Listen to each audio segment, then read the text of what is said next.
गंगा एवं ब्रह्मपुत्र की संयुक्त धारा मेघना कहलाती है, जिसकी सहायक नदी बराक है।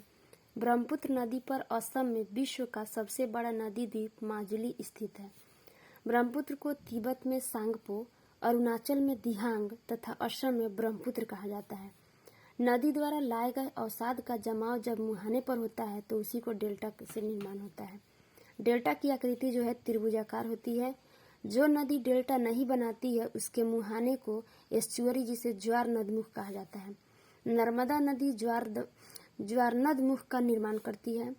कावेरी, गंगा और महानदी नदियां जो है डेल्टा बनाती है। नर्मदा और ताप्ती नदियां जो है पश्चिम की ओर बहने वाली नदियां है जो डेल्टा नहीं बनाती है। नर्मदा नदी का जो उद्गम स्थल है वो अमरकंटक है। नर्मदा जो है अधिकांशतः मध्य प्रदेश में बहती है और नर्मदा को गुजरात की जीवन रेखा भी कहा जाता है। सर्वाधिक सीधी बहने वाली जो नदी है वो नर्मदा ही है।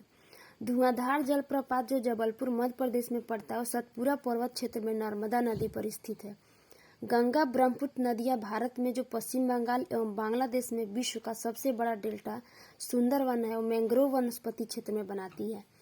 नदी द्वारा काट छांट की क्रिया जो है वो अपरदन कहलाता है और जमा करने की क्रिया निक्षेपण कहलाता है। दक्षिण भारत की गंगा कावेरी नदी को कहा जाता है।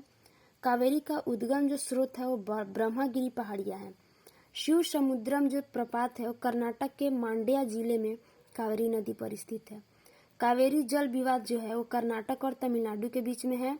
कृष्णा नदी विवाद आंध्र प्रदेश, कर्नाटक एवं महाराष्ट्र राज्यों से संबंधित है। प्रायद्वीपीय भारत की सबसे लंबी नदी गोदावरी है तथा दूसरी सबसे लंबी नदी जो है कृष्णा है।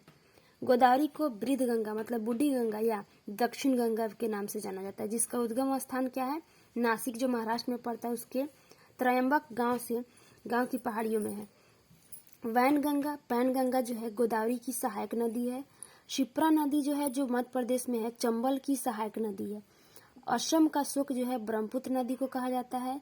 बिहार का शोक कोसी नदी कहलाती है जो अपने मार्ग बदलने के लिए जानी जाती है। और बंगाल का शोक दामोदर नदी कहलाती है एवं उड़ीसा का जो शोक है वो ब्राह्मणी नदी कहलाती है। महानदी ओडिशा में अपना डेल्टा बनाती है। भारत की सबसे लंबी नहर इंदिरा गांधी नहर या राजस्थान नहर सतलज एवं ब्यास नदी से जलपाती तथा हरिके बैराज से निकलती है। मिट्टी का अध्ययन जो है पेडोलॉजी कहलाता है।